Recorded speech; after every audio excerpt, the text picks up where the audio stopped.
Kita hari ini coba untuk menggali informasi terkait dengan pemikiran Allahyarham meraih cinta ilahi. Ustaz ya, saya ingin menggali dari antum Ustaz terkait dengan kedekatan sosok Allahyarham dulu sebelum masuk pada tema kita ini. Sejak kapan antum mengenal Allahyarham? Bismillahirrahmanirrahim. Assalamualaikum warahmatullahi wabarakatuh. Alhamdulillahirrabbilalamin. Wassalatu wassalamu ala asyrafil anbiya'i wal mursalin Sayyidina wa habibina wa syafi'i qulubina wa maulana bil qasim Muhammad. Allahumma salli ala Muhammad wa ali Muhammad wa ala ahli baiti thayyibin tahirin wa ashabihil mayaminal muntajabin. Alhamdulillah, malam hari ini kita bersama-sama mengenang kembali guru kita yang merupakan seorang tokoh pemikir intelektual yang mencerahkan, yang memberikan pengaruh yang sangat besar bagi pemikiran keislaman di Indonesia. Kita kehilangan yang sangat atas wafatnya beliau, sekalipun tentu Allah Subhanahu wa Ta'ala lebih rindu kepada beliau daripada kita semua. Saya mengenal almarhum Allahyarham Samatul Ustadz Jalaluddin Rahmat sejak tahun 1990 ya. Waktu itu banyak tulisan-tulisan Allahyarham itu di majalah Tempo ya. Juga kaset-kaset yang merupakan berisikan ceramah-ceramah Ustadz Jalal. Pada tahun 89-90 itu saya rajin mendengarkan ceramah beliau melalui kaset-kaset ya. Yang sekarang mungkin sudah cukup langka kita mendapatkan kaset-kaset itu ya. Saya pada saat itu mengkoleksi kaset-kaset Ustadz Jalal, dan pertama kali perjumpaan yang paling awal dengan Ustadz Jalal itu di Palembang, kalau saya tidak salah pada tahun 91 atau 92, ketika Allahyarham itu membedah buku pertamanya, yaitu Islam Alternatif. Karya pertama dibedah Ustadz Jalal, dan pada saat itulah mulai perkenalan saya dengan Ustadz Jalal. Dan itu membuat kekaguman yang luar biasa pada saat itu, karena pada saat yang sama juga kegandrungan atau kecintaan saya pada agama luar biasa dengan semangat yang menggebu-gebu ya. Dan saya banyak membaca karya-karya tokoh-tokoh yang lain, dari Cak Nur misalnya, tentang keislaman dan keindonesiaan ya. Tetapi yang paling memukau saya, pemikir-pemikir Islam itu, seperti juga Dawam Waharjo dan sebagainya, itu adalah Allahyarham Samatul Ustadz Jalaluddin Rahmat. Bagi saya, karya beliau itu berbicara tentang hal-hal yang mendasar dengan satu perspektif yang sangat khas ya. Berbeda dari umumnya perspektif yang lain, selain dengan bahasa yang sangat menarik, kemudian juga analisis yang cukup menggigit ya. Tapi pada saat yang sama, hal yang menarik yang saya temukan, Samahatul Ustadz Jalaluddin Rahmat itu tetap mendasarkan pandangan-pandangannya itu pada dasar tradisional keagamaan ya. Jadi berbeda misalnya kalau kita membaca Cak Nur ya, yang kadang seakan terlepas ya dari pemikiran tradisional ya, yang lebih banyak barangkali dia mengutip pandangan-pandangan yang lain dan cenderung kemudian membawa gagasan-gagasan keagamaan itu dalam pemahaman yang lebih liberal ya. Tetapi Ustadz Jalal memformulasikan pandangan-pandangannya itu dengan dasar-dasar nas yang kuat, tapi analisis yang tajam ya. Ini yang menurut saya cukup menarik. Dari situ saya mulai intens mengikuti Ustadz Jalal ya. Pernah sengaja datang ke Bandung untuk mendengarkan beliau, dan seringkali juga kadang-kadang mengikuti pengajian-pengajian beliau atau kuliah beliau dulu di KKI ya, di Paramadina. Dan yang intens berikutnya ketika Ustadz Jalal menerbitkan karya kedua, yaitu Islam Aktual, yang menurut saya juga sangat menggigit ya. Ada perbedaan mendasar ya yang saya temukan dari Islam alternatif dengan Islam aktual itu. Pada Islam alternatif, bahasa yang digunakan Ustadz Jalal cenderung lebih ilmiah ya. Sedangkan pada Islam aktual itu bahasa-bahasa yang digunakan oleh Ustadz Jalal pada karyanya itu cenderung lebih populer ya, dan cenderung lebih menarik ya bahasanya dibandingkan kemudian dengan bahasa yang digunakan pada Islam alternatif. Dan berikutnya lagi, secara khusus saya mengundang Ustadz Jalal Palembang untuk melakukan bedah buku Tafsir bil Ma'thur ya. Itu karya yang kemudian ketiga yang kemudian kita bedah secara khusus, dan saya mengundang Ustadz Jalal waktu itu ke IAIN Raden Fatah ya. Dan kita melakukan bedah buku tersebut di kampus IAIN Raden Fatah ya. Dan tentu di samping-samping itu bersama Ustadz Jalal, waktu-waktu Ustadz Jalal itu kita gunakan untuk berdiskusi, untuk menggali beragam pemikirannya. Dari situ saya sudah mulai cukup intens ya berhubungan Ustadz Jalal. Kadang saya datang ke Bandung, atau juga kadang mengikuti pengajian beliau di Jakarta ya. Itu yang mungkin membuat kemudian cukup juga dekat dengan Ustadz Jalal. Saya kalau di Bandung waktu itu masih menginap di Masjid Al-Munawwaroh di atas itu. Dulu tempat saya menginap ya. Dulu tahun-tahun mungkin 90-an seperti itu. Kita akan sedikit menukik kepada tentang tasawufnya itu. Sebetulnya kalau kita lihat dari dua buku itu kan ada aspek-aspek sofistik yang sudah mulai masuk ya gitu. Nah sebetulnya sejak kapan sih beliau itu memilih dakwahnya gitu ya? Karena lebih banyak aspek-aspek tasawuf ya yang dimunculkan beliau, dan mengapa tasawuf itu kemudian kita melihat misalnya di Islam aktual ya sebenarnya ya, kecenderungan tasawuf itu muncul di situ, apalagi kalau pada tafsir bil ma'thur ya, itu sudah sangat sofistik ya karya itu. Jadi bagaimana beliau menafsirkan beberapa ayat-ayat Al-Quran dengan pendekatan yang sangat sofistik. Kemudian juga kita lihat pada karya beliau Meraih Cinta Ilahi ya, dan ceramah-ceramah beliau. Nah, pertama bahwa Ustadz Jalal jelas ya sangat terpengaruh dengan pemikiran-pemikiran Imam Ali bin Abi Thalib. Kalau kita lihat hampir di seluruh karya-karya beliau, Ustadz Jalal selalu mengutip baik itu perkataan-perkataan Imam Ali bin Abi Thalib maupun beliau mendeskripsikan sosok Imam Ali bin Abi Thalib. Bagi Ustadz Jalal, kalau kita lihat bahwa Imam Ali adalah personifikasi manusia yang sempurna setelah Rasulullah SAW, dan padanya itu terkandung sosok keberanian, kegagahan sebagai seorang pemuda, tapi pada saat yang sama sebagai seorang yang sangat arif ya, dengan kata-katanya yang bijak, dan orang yang sangat dekat dalam hubungan ruhania dengan Allah Subhanahu wa Ta'ala. Tapi pada saat yang sama orang yang paling halus hatinya, yang menderita ketika menyaksikan penderitaan orang lain, dan dengan mudah memunculkan amarah kepadanya ketika melihat ada kezaliman terjadi di hadapannya.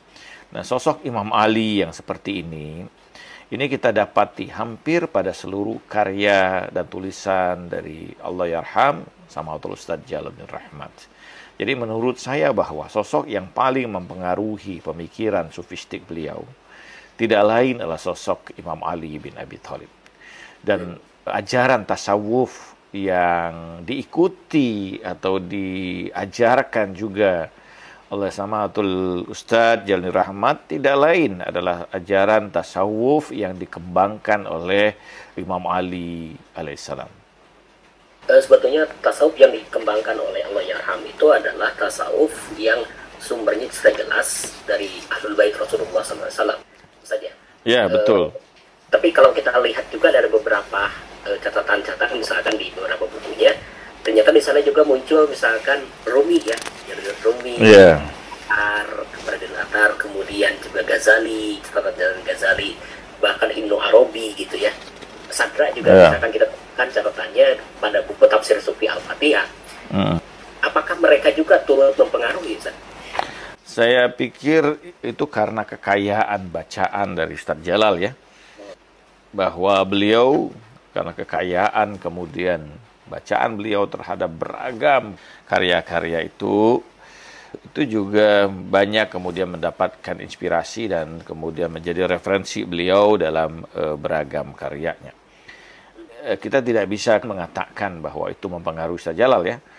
Kalau menurut saya bahwa yang paling mendasar yang mempengaruhi Ustadz Jalal itu tentu apa yang diajarkan oleh Imam Ali bin Abi Thalib dan Ahlul Bait alaihimussalam. Sementara beragam tokoh-tokoh itu dikutip oleh Allahyarham Ustadz Jalal dalam menguatkan bangunan dari gagasan yang ingin beliau sampaikan ya. Saya tidak yakin bahwa Samaatul Ustadz Jalal itu terpengaruh oleh Imam Al-Ghazali. Bahkan ya, kita pernah berdiskusi pada satu kesempatan dan itu di depan Syekh Mutahari dulu. Saya pernah ngobrol beberapa saat dengan Ustadz Jalal dan beliau menyampaikan beberapa keberatan beliau kepada Al-Ghazali. Ya.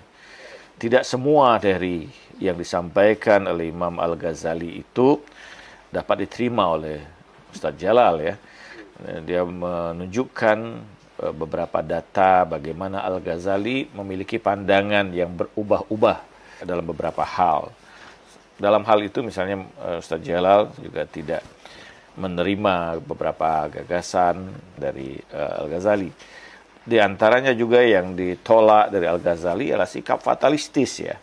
Pada beberapa bagian dari Ihya Ulumuddin itu Samaatul Ustadz Jalal secara khusus mungkin menyampaikan kemudian pandangannya yang berbeda ya, yang menolak kemudian pandangan yang fatalistis seperti itu. Ustadz Jalal mengutip banyak hal ya sebenarnya, bukan hanya dari Jalal Rumi, Al-Ghazali, bahkan beliau juga mengutip dari Immanuel Kant ya. Demikian juga beliau mengutip dari pandangan-pandangan tokoh-tokoh barat lain misalnya ya. Ada banyak sekali kalau kita baca karya-karya beliau yang mengutip dari karya misalnya pemikir-pemikir besar dunia ya. Kita bisa mendapati misalnya pandangan dari dia menyebut Bertrand Russell, kemudian menyebut juga misalnya tokoh seperti Gadamer ya, pernah ada juga beliau mengutip itu. Jadi ini menunjukkan bahwa kekayaan bacaan Ustadz Jalal itulah yang kemudian menyebabkan bagaimana kemudian beragam pandangan itu masuk. Ada banyak sekali beliau mengutip Sigmund Freud ya, terkait dengan misalnya development psychology ya, psikologi perkembangan. Dia mengutip cukup banyak, tapi itu tidak berarti bahwa Sigmund Freud itu mempengaruhi pikiran beliau.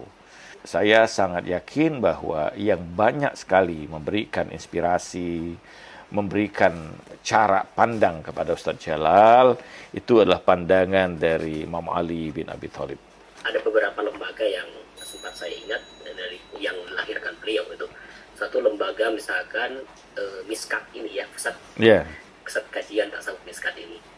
Barangkali itu khusus untuk tasawuf dan saya juga pernah melihat beberapa event-event yang khusus sekali dengan tasawuf seperti ini. Pertanyaan yang paling dasar, mengapa memilih lembaga atau menyajikan tasawuf melalui Miskat ini? Saya ingat sekali itu karena awal mendirikan Miskat itu juga bersama dengan saya. Pertama bahwa dulu ada kajian yang selalu dibina oleh Ustadz Jalal yaitu Tazkiyah Sejati. Kemudian ada satu hal yang membuat pusat studi tasawuf Tazkiyah Sejati itu tidak bisa diteruskan sehingga kita membentuk pusat studi yang baru, dan nama Mishkat itu langsung dari Allahyarham Ustaz Jalil Rahmat. Jadi ketika kita di Jakarta pada saat itu, beberapa orang berdiskusi, beliau menyampaikan namanya itu Mishkat, diambil dari surah An-Nur, ayat ketika Allah Subhanahu wa taala menyebutkan Allah nurus samawati wal ard. Mathalun nuri kamishkatu fiha misbah. Al-misbahu fi zujaj. Allah itu adalah cahaya langit dan bumi. Permisalan cahayanya itu bagaikan pelita yang berada dalam ceruk mishkat. Dan pada mishkat itu ada kaca-kacanya. Kata ini menunjukkan hal yang bersifat ruhania dan memiliki tafsiran yang sangat dalam terkait dengan proses ruhania yang terjadi pada diri seseorang, ya. Karena itulah secara khusus nama Mishkat itu dipilih untuk dijadikan nama pusat studi pada saat itu. Dan dari itu juga sama Ustaz Jalal menuliskan lagu tentang laron-laron kecil itu. Itu di lirik itu kan menunjukkan bahwa laron-laron itu mendekat gitu ya pada sumber cahaya dan sebagainya. Maknanya siapa yang mendekat itu pada sumber cahaya? Yaitu para pecinta-pecinta itu. Mereka melakukan perjalanan ruhaniah untuk mendekatkan diri kepada Al-Haq, ya. Dalam proses ruhaniah itu sampai pada puncak perjalanan ruhaniah itu, mereka meleburkan dirinya dalam kesadaran ilahi. Itu yang kemudian dibahas juga dalam pembicaraan pada buku ini, Meraih Cinta Ilahi itu, yang terkait dengan pembicaraan tentang liqa Allah, yaitu perjumpaan dengan Allah Subhanahu wa taala. Di mana proses perjumpaan itu digambarkan sebagai proses tajalinya seluruh hakikat ilahiyah, dan bagaimana diri seorang yang melakukan proses ruhaniah itu dalam perjalanan ruhaninya, perjalanan cintanya menuju Al-Haq itu lebur dalam kesadaran Al-Haq itu sendiri. Itu digambarkan para murid salik ini dalam perjalanan ruhaniah mereka bagaikan laron-laron kecil yang mendatangi cahaya. Mereka mengelilingi cahaya itu, merasakan kehangatannya, dan kemudian sampai pada puncaknya meleburkan dirinya dalam cahaya itu sendiri sehingga mereka menjadi cahaya-cahaya itu. Kita sekarang masuk kepada aspek karakter tasawuf ya, yang disampaikan oleh Allahyarham itu. Apakah seluruh tema-tema sudah mencakup apa yang disampaikan, atau ada hal-hal yang difokuskan sebetulnya oleh Allahyarham itu? Kalau kita melihat ini di antara tema-tema yang utama dalam tasawuf yang disampaikan oleh Ustaz Jalal, itu menggambarkan bahwa ini yang kemudian digugat oleh Samatul Ustaz Jalal, tasawuf yang eskapis, ya. Tasawuf yang melarikan diri dari kehidupan dunia ini, menyibukkan diri dalam zikir dan ibadat, ritual. Itu adalah tasawuf yang ditolak oleh Ustaz Jalal. Tasawuf yang disampaikan dalam beragam bagian pada karya-karya Ustaz Jalal itu adalah tasawuf yang hadir dalam seluruh persoalan kehidupan, berada pada pusaran kehidupan itu sendiri, dan memberikan pembelaan kepada orang-orang yang berada dalam kesulitan, berada dalam penderitaan, membantu mereka, melepaskan mereka dari beragam kesulitan-kesulitan itu, sebagai bagian dari suluk menuju Allah Subhanahu wa taala. Ini yang kemudian kita temukan pada tema-tema utama yang digambarkan dalam beragam karya-karya Ustaz Jalal itu, ya. Kecintaan kepada fakir miskin adalah bagian dari proses ruhania menuju Allah Subhanahu wa taala. Ini yang kita dapati, ya, di antara beragam karyanya. Yang kedua, misalnya hal-hal mendasar lainnya itu adalah kecintaan kepada seluruh makhluk Allah Subhanahu wa taala, tanpa peduli agama mereka, keyakinan mereka, suku bangsa mereka, ataupun kelas sosial mereka.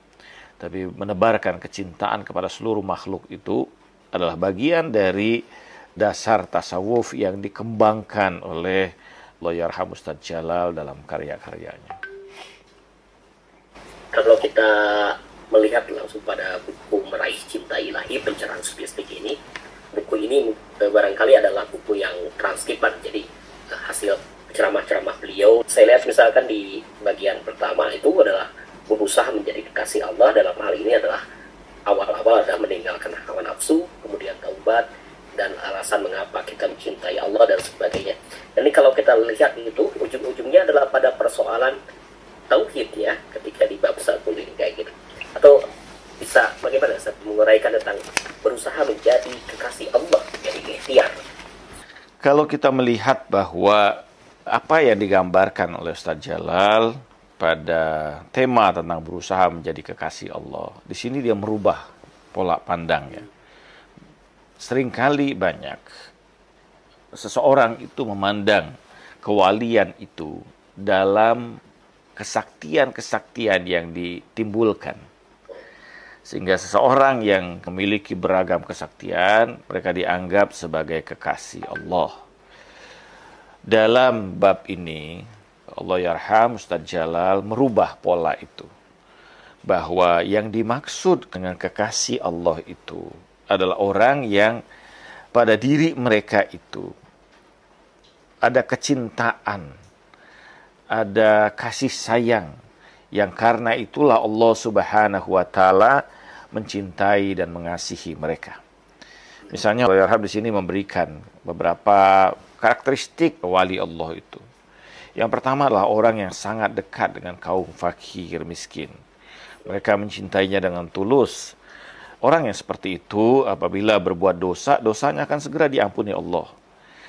Jadi ini penggambaran yang digambarkan oleh Ustadz Jalal di antara karakteristik wali Allah itu bukan karena kesaktiannya, tapi orang yang dengan tulus menebarkan kecintaannya kepada orang-orang yang miskin, ya, pada orang-orang yang menderita, kepada orang-orang yang berada dalam kesulitan.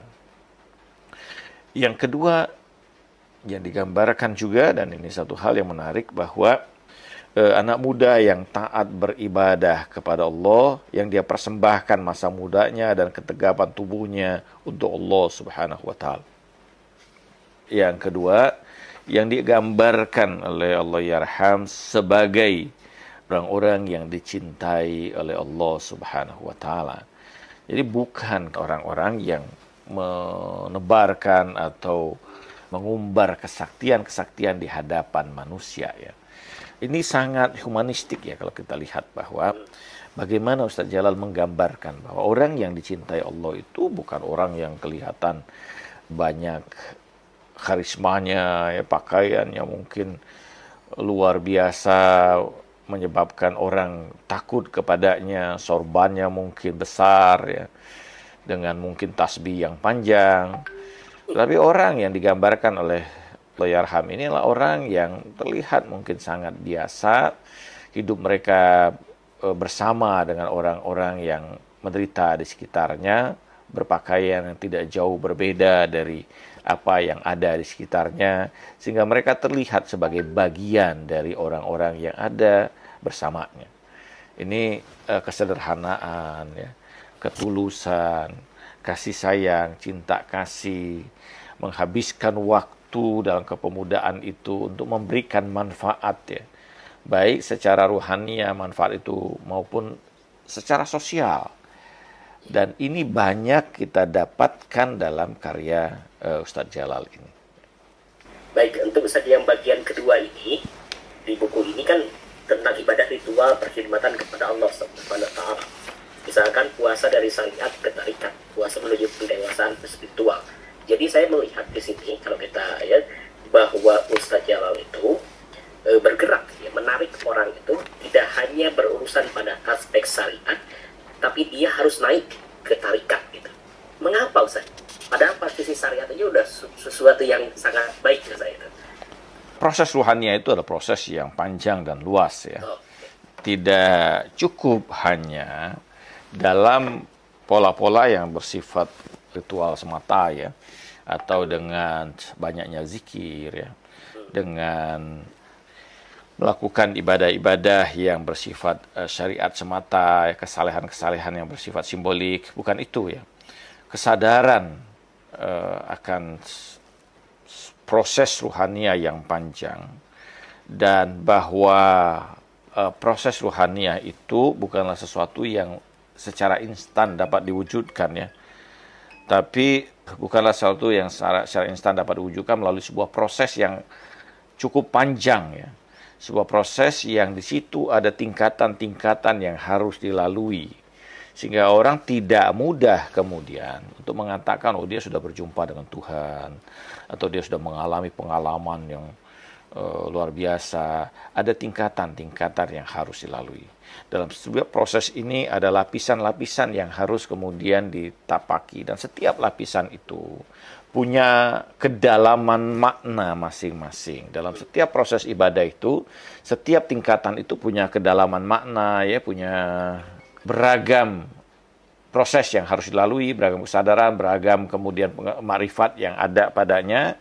Dan seorang kalau ingin melakukan sebuah proses perjalanan rohania, dan harus melakukan tahap-tahap tersebut ya, melihat bahwa masing-masing tingkatan itu punya makna tersendiri dan punya kedalaman makrifatnya tersendiri ya. Nah, jadi karena itu beliau ingin menyampaikan kepada kita semua bahwa proses tasawuf, proses ruhania itu bukan sesuatu yang sekali jadi ya, tetapi melewati tahap-tahap. Dari tahap syariat, orang harus beres dulu tahap syariatnya, baru bisa naik sampai pada tingkat tarekat.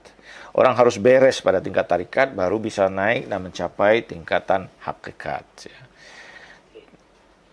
Terkait tema, apa sudah ada hasil atau dan prestasi yang nyata dari Kang Jalal secara kolektivitas dan skala yang masif, sehingga tidak sebatas konsep berpikir dan wacana di atas kertas saja. Ini mungkin terkait dengan pengaruh ajaran tasawuf dari yang disampaikan oleh Allahyarham ini. Kira-kira apa? Ya, pengaruh itu kan dalam banyak dimensi ya. Manusia ini kan tidak hanya pada dimensi aktualitas ya, tindakan atau dimensi aksiologis ya. Bahwa ada dimensi epistemologis, ada dimensi ontologis ya, pada kehidupan manusia. Jadi kalau kita ingin melihat manfaat itu, kita harus melihat bukan hanya dari satu sisi saja. Kita melihat secara ontologis misalnya, bagaimana kemudian gagasan-gagasan besar Ustadz Jalal itu mempengaruhi banyak orang ya. Itu merubah cara pandang banyak orang.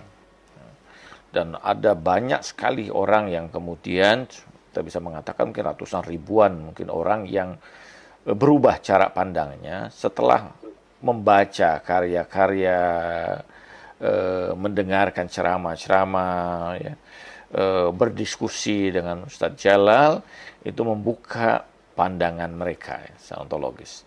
Secara epistemologis bahwa karya-karya Ustadz Jalal ini sangat luar biasa dalam memberikan inspirasi pada kita, memberikan pengetahuan pada kita, membuka tentang beragam leku-leku sejarah yang selama ini ditabukan untuk dibicarakan ya.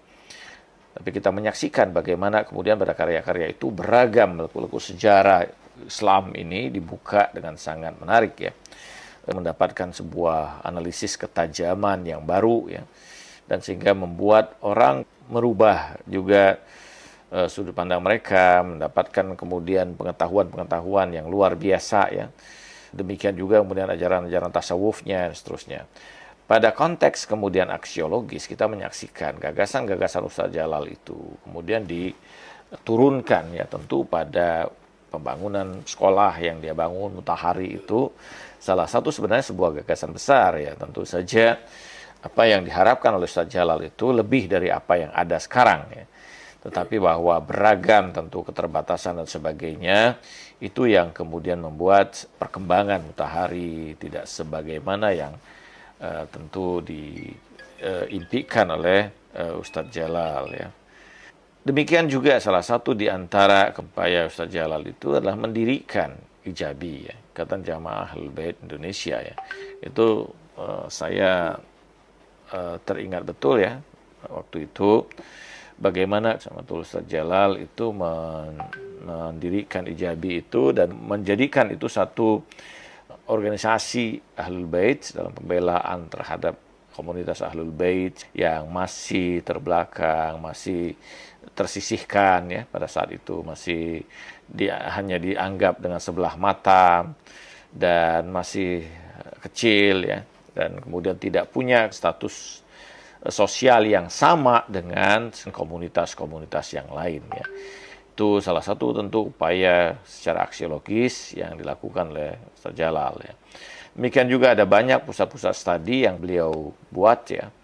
Ada Tazkiyah Sejati, ada Mishkat, dan bagaimana kemudian juga misalnya beragam murid-murid beliau di banyak tempat kemudian mendirikan yayasan-yayasan ya, kelompok-kelompok studi dan sebagainya. Itu merupakan bagian dari peran atau manfaat atau efek aksiologis yang muncul dari diri Ustaz Jalal ya. Jadi saya melihat bahwa peran beliau cukup mendasar ya, baik secara ontologis, epistemologis maupun aksiologis ya. Bagian terhadap pengabdian kepada sesama. Ini menunjukkan bahwa seorang sufi itu tidak hanya fokus kepada perkhidmatan kepada Allah, ritual dan sebagainya, tapi juga dia harus melakukan perkhidmatan kepada sesama. Ini maksudnya apa, Ustaz? Banyak sekali hadis-hadis yang dikutip oleh Ustaz Jalal terkait dengan perkhidmatan kepada sesama itu ya. Bahwa bagaimana Allah Subhanahu wa taala itu menurunkan cintanya kepada seorang hamba yang kehidupan dirinya itu dipersembahkan untuk melayani sesamanya. Saya teringat dengan satu kisah yang disampaikan oleh Ustaz Jalal tentang Abul Azim yang pada satu malam dia terjaga dari tidurnya, dia dapati di kamarnya itu penuh dengan cahaya keemasan.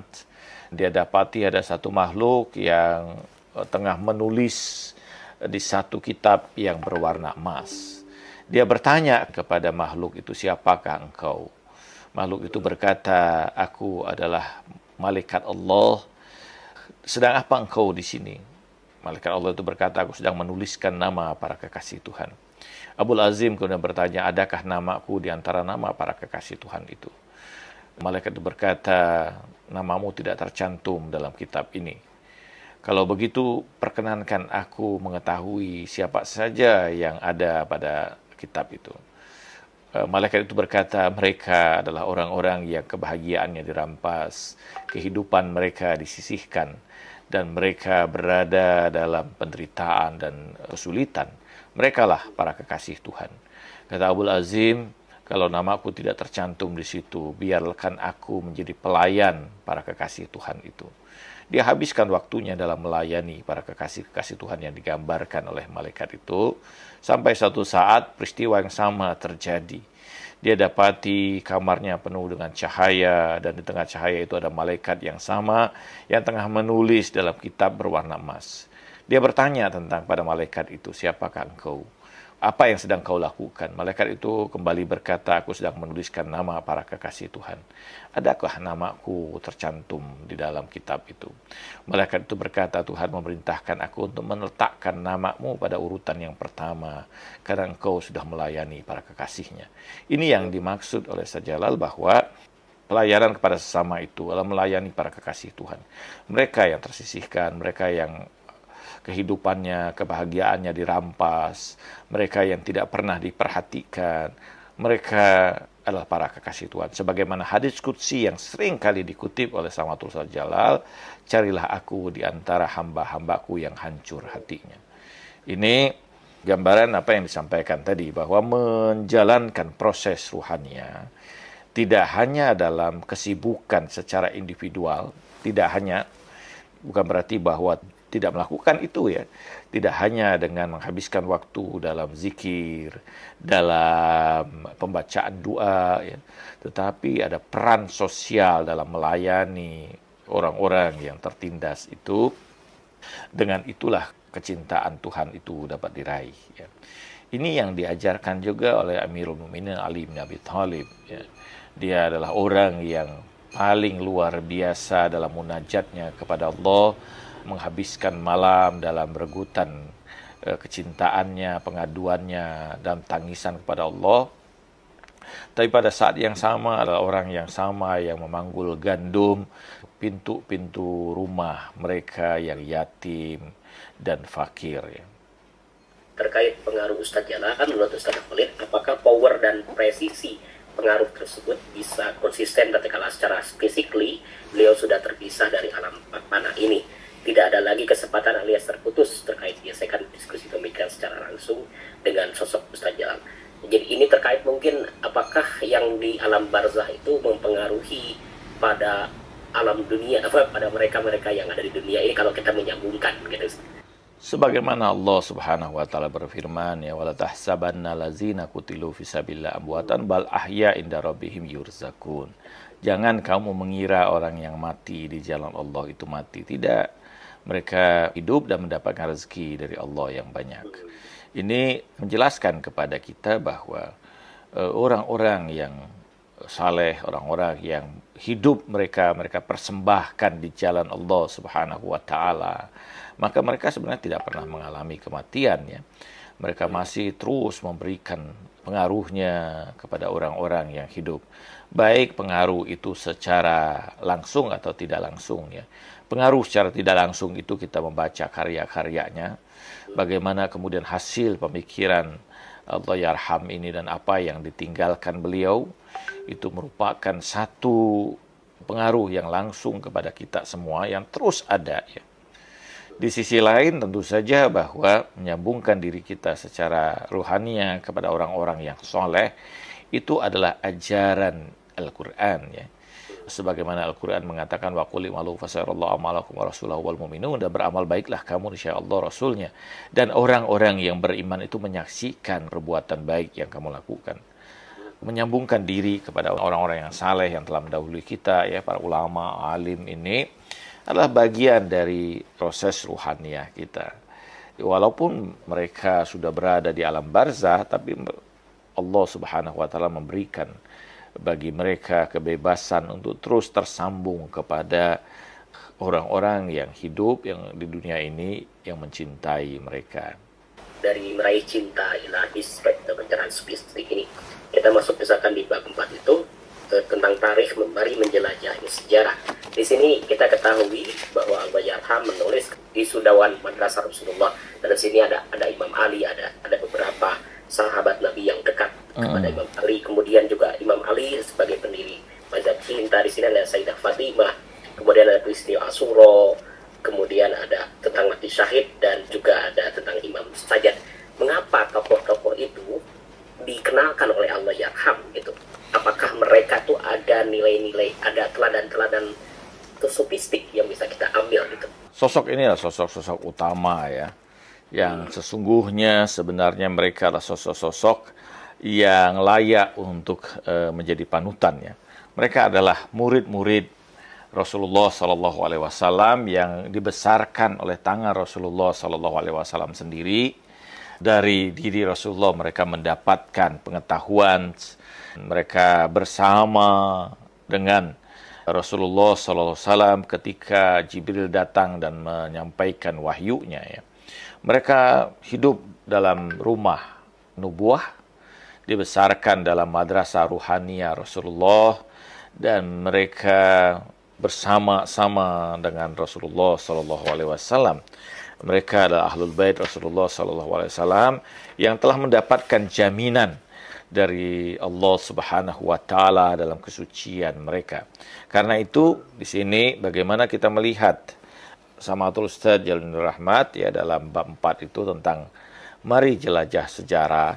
Dia ingin mengingatkan kita tentang sosok-sosok mulia itu yang telah berperan besar dalam Islam dan telah menampilkan diri-diri mereka sebagai manusia-manusia sempurna yang mereka mampu melepaskan diri mereka dari belenggu hal-hal yang rendah dan diri mereka sebagai contoh utama bagi kehidupan kita ya. Ada sosok Amirul Mukminin Ali bin Abi Thalib, sebagai sosok pemuda yang tangguh, yang dirinya merupakan pintu ilmu Rasulullah SAW, keilmuannya yang begitu luar biasa dengan keperkasaannya yang tidak ada tandingnya. Pada sisinya ada putri Rasulullah, Sayyidah Fatimah Zahra alaihissalam, sebagai sosok perempuan yang lulus dari madrasah Rasulullah SAW, sebagai putri kinasi Rasulullah, belahan jiwa Rasulullah, yang dapat menjadi contoh bagi para perempuan itu bagaimana sih sebenarnya untuk dapat sampai pada derajat perempuan yang sempurna ya. Sosok Fatimah lah sosok perempuan sebagai manusia sempurna yang merupakan contoh yang digambarkan. Yang sayangnya tentu saja kita jarang ya menemukan pelajaran atau sejarah dari sosok Fatimah Az-Zahra alaihissalam ini. Jadi pada masa, kalau kita kembalikan ya, pada masa karya ini ditulis oleh Ustaz Jalal, atau ketika tema-tema ini disampaikan oleh Samahatul Ustaz Jalal ya, pada saat itu orang masih belum banyak mendalami tentang peri kehidupan keluarga suci Rasulullah Sallallahu Alaihi Wasallam. Apakah Amirul Mukminin Ali bin Abi Thalib, ataukah apalagi Sayyidah Fatimah Az-Zahra, Imam Hasan dan Imam Husain ya. Bagaimana Ustaz Jalal mengingatkan kita kembali, ada peristiwa sejarah yang dilupakan dan sengaja ditutup dalam kitab-kitab yang melukiskannya untuk membuat kaum muslimin ini lupa ya. Ada peristiwa besar, peristiwa Asyura, yang di situ ada persoalan mendasar yang terjadi, dan bagaimana sebenarnya sosok Ahlul Bait Nabi Sallallahu Alaihi Wasallam, Imam Husain alaihissalam sebagai cucu Rasulullah Sallallahu Alaihi Wasallam dalam peristiwa Karbala itu sebagai sosok yang menjadi pelajaran yang sangat luar biasa ya. Bagaimana kecintaannya untuk mengembalikan orang-orang yang membencinya itu ke jalan Islam ya, memberikan petunjuk bagi mereka, mendoakan mereka walaupun dalam keadaan yang paling sulit. Dan bagaimana kita melihat sosok Imam Husain itu tidak sedikit pun meninggalkan waktu-waktu ibadahnya di hadapan Allah. Jadi ketika waktu sholat tiba, Imam Husain menghentikan peperangan itu. Dia melaksanakan sholat dan ibadah, sementara sahabat-sahabatnya melindungi dirinya. Walaupun itu harus ditebus dengan nyawa, tapi tujuan dari seluruh perjuangan itu tidak hanya ada penghambaan kepada Allah Subhanahu wa Ta'ala. Ini yang kita diajak kembali untuk menjelajahi sejarah oleh Allahyarham Ustaz Jalal Rahmat ya. Bagaimana mencintai Rasulullah Sallallahu Alaihi Wasallam, mengingat kembali tentang kelahiran Rasulullah Sallallahu Alaihi Wasallam. Dia menjelaskan juga tentang peristiwa Karbala, Karbala berduka, Karbala bersaksi. Bagaimana duka cita keluarga Rasulullah Sallallahu Alaihi Wasallam setelah baru saja belum lama Rasulullah Sallallahu Alaihi Wasallam berpisah dari umatnya ini ya. Tapi bagaimana kemudian sebagian sudah meninggalkan agama demi kecintaan pada dunia. Bahkan rela mengorbankan keluarga suci Rasulullah SAW yang pada darah-darah mereka itu mengalir darah Rasulullah SAW. Nah ini disampaikan untuk mengenang sejarah itu, melihat kembali sejarah untuk memahami beragam keadaan yang terjadi pada era kita ini. Ini yang diajarkan oleh Allahyarham setelah membuka lembar-lembar sejarah peristiwa yang pernah terjadi di dalam sejarah Islam. Ya.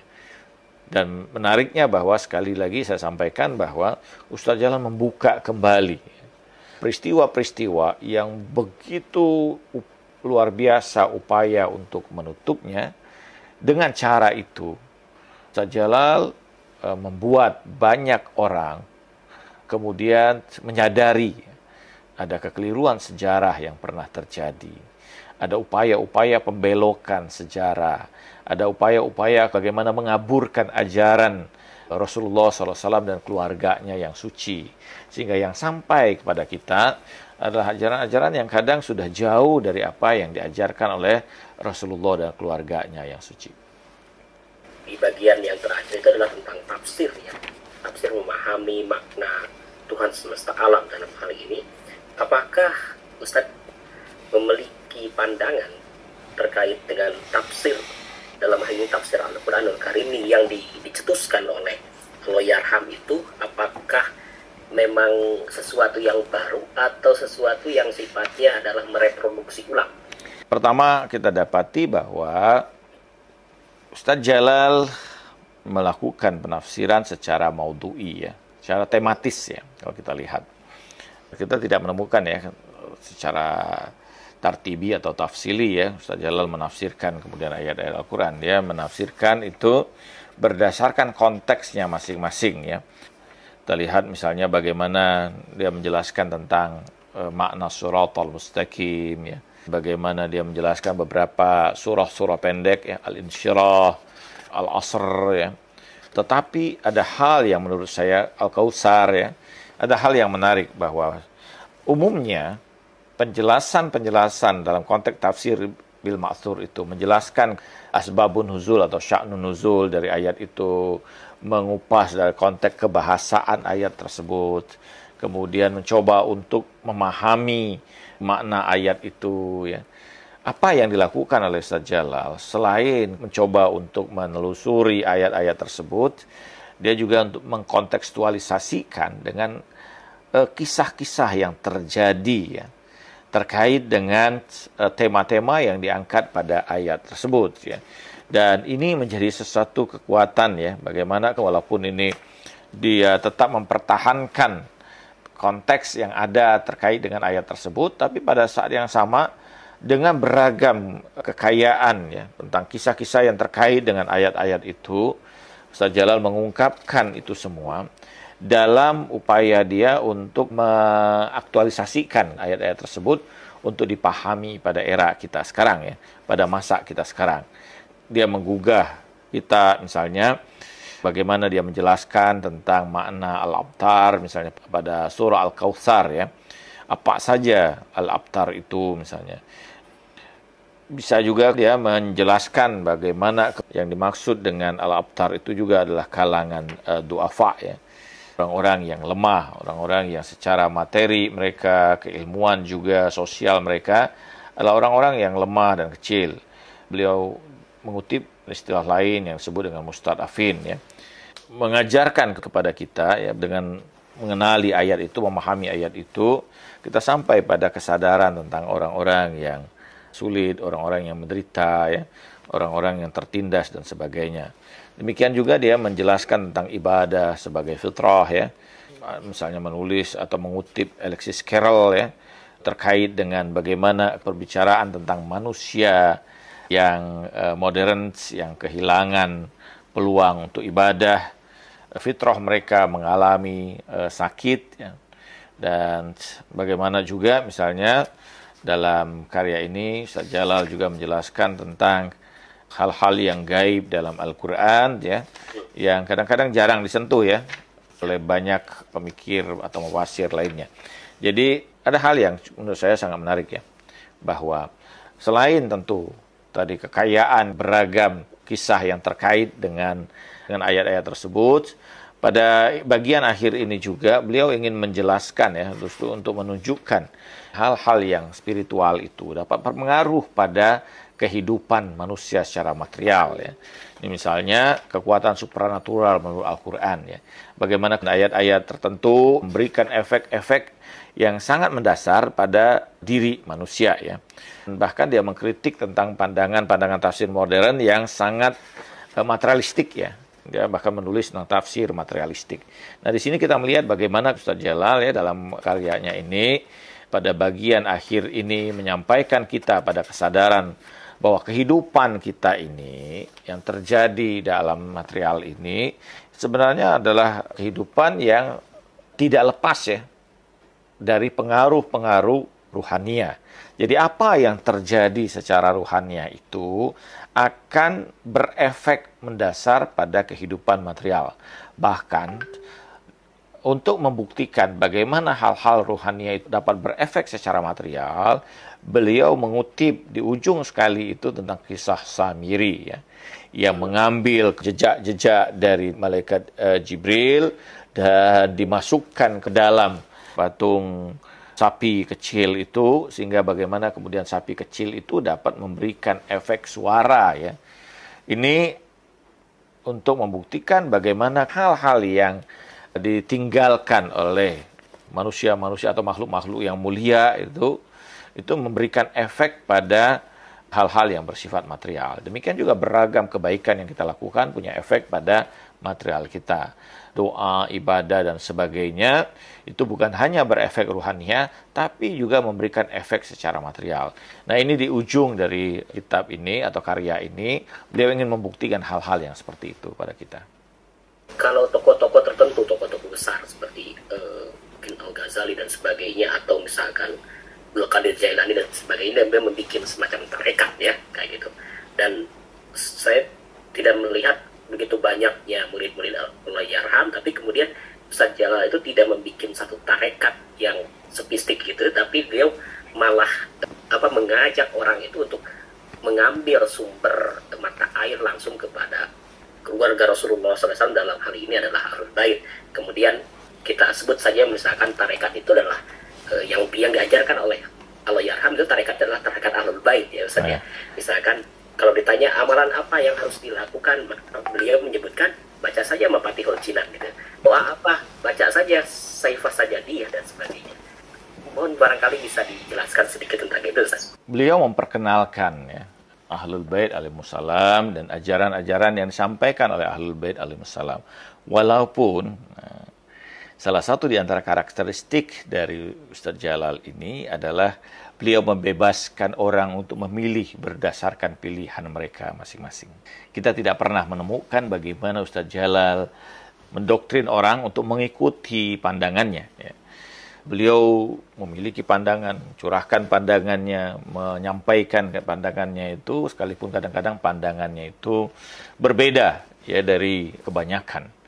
Dia memperkenalkan keindahan-keindahan ajaran Ahlul Bait alaihimussalam, mutiara-mutiara yang luar biasa dari Ahlul Bait alaihimussalam. Dia menyampaikan beragam kedalaman makrifat yang diajarkan pada mazhab Ahlul Bait, tapi pada saat yang sama dia membuka ruang pilihan bagi seluruh orang yang mengikuti dirinya, belajar darinya, untuk memilih jalan mereka masing-masing, ya. Karena itu kita dapati bahwa murid-murid Ustadz Jalal itu tidak selamanya sebagai pecinta Ahlul Bait, ya, atau pengikut Ahlul Bait, ya. Pencinta Ahlul Bait menjadi satu hal yang mendasar, ya, tentu saja. Tapi menjadi pengikut ajaran Ahlul Bait, kita lihat bahwa tidak semua para pecinta Ustadz Jalal itu mengikuti jalan tersebut, ya.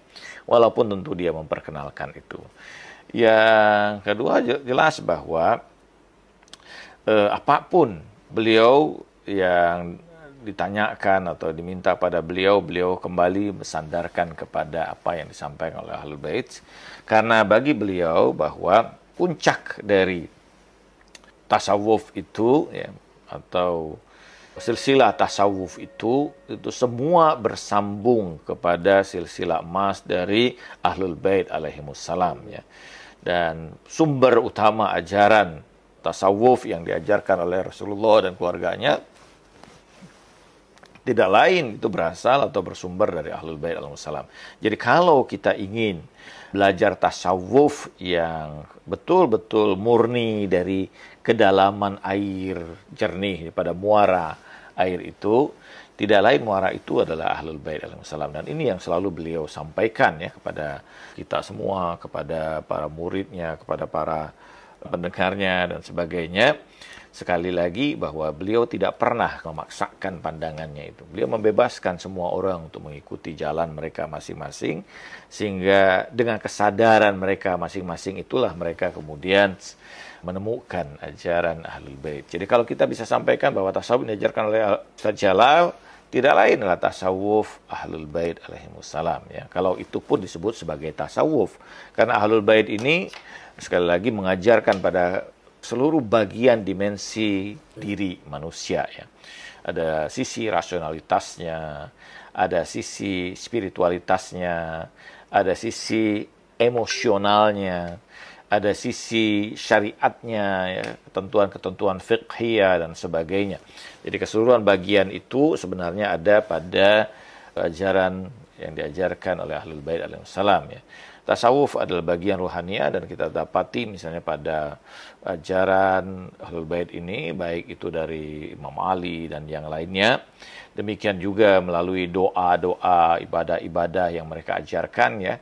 Itu hal-hal yang luar biasa. Karena itu sekali lagi bahwa doa-doa yang disampaikan oleh Ustaz Jalal dan diajarkan, atau wirid-wirid yang diajarkan kepada murid-muridnya, atau kepada orang-orang yang dekat kepadanya, atau ada orang yang datang kepadanya untuk meminta doa, meminta amalan-amalan, semua diambil dari Ahlul Bait alaihimussalam.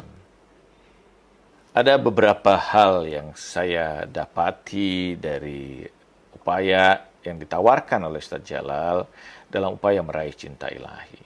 Yang pertama, bahwa seseorang itu harus mensucikan dirinya, membersihkan dirinya dari pengaruh ikatan belenggu nafsu mereka, ya, syahwat mereka, dan kita dapati pada bagian yang paling awal.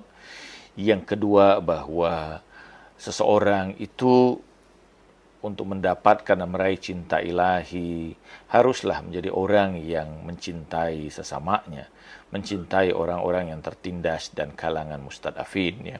Bahkan mencintai musuh mereka sekalipun, ya. Itu yang kedua yang ditawarkan oleh Ustaz Jalal. Yang ketiga, bahwa kita dapati juga bagaimana kecintaan pada ilmu itu menjadi sesuatu yang sangat mendasar, ya, dari proses ruhania seseorang. Jadi kita lihat bagaimana Ustaz Jalal mengajarkan kita untuk mencintai ilmu itu, ya. Ada banyak sekali dalam karya Meraih Cinta Ilahi, itu bagian dari proses ruhania kita untuk mendapatkan dan meraih cinta Allah Subhanahu wa taala. Yang keempat, mengikuti jejak-jejak para kekasih-kekasih Allah, khususnya Ahlul Bait alaihimussalam, itu adalah bagian dari upaya kita untuk meraih cinta ilahi. Dan yang kelima, ya, yang diajarkan oleh Allahyarham dalam upaya kita untuk mendapatkan kecintaan Allah Subhanahu wa taala adalah selalu berusaha hidup dalam kesederhanaan, ya, melepaskan beragam kemewahan dari diri kita dan ikatan-ikatan yang akan merusak kebersihan rohani kita. Ini yang selalu diajarkan, dan itu menjadi bagian dari kehidupan beliau. Kalau kita lihat bagaimana kesederhanaan Ustaz Jalal, ya, dengan keadaan dirinya yang sama sekali jauh dari kesan kemewahan, ya. Ini yang menjadi apa yang kita dapati dari apa yang diajarkan oleh Samatul Ustaz Jalal dalam upaya kita untuk meraih cinta ilahi. Mudah-mudahan Allah Subhanahu wa taala kelak akan menggabungkan kita kembali dengan guru kita ini pada masanya nanti, ya, dan bersama-sama kita menjadi saksi sebagai para pecinta Rasulullah dan keluarganya yang suci. A'udzubillahi minasyaitonirrajim. Bismillahirrahmanirrahim. Allahumma salli wa sallim wa barik ala sayyidina Muhammadin wa ali Muhammad. Allahumma arifna nafsak fa ilam ta'rifna nafsak la na'rif rasulak. Allahumma arifna rasulak fa ilam ta'rifna rasulak la na'rif hujjatak. Allahumma arifna hujjatak fa ilam ta'rifna hujjatak dalalna an dinina wa la tuzigh qulubana ba'da iz hadaitana. Ya Allah, kenalkan kami pada dirimu. Sekiranya kami tidak mengenalmu, maka kami tidak akan mengenal Rasulmu. Ya Allah, kenalkan kami pada Rasulmu. Sekiranya kami tidak mengenal Rasulmu, kami tidak akan mengenal hujjahmu. Ya Allah, kenalkan kami pada hujjahmu. Sekiranya kami tidak mengenal hujjahmu, maka tersesatlah kami pada agama kami. Jangan engkau sesatkan kami setelah engkau berikan petunjuk pada kami. Ya Allah, gabungkan kami bersama dengan para kekasihmu, dan tanamkan di hati kami kecintaan pada para kekasihmu.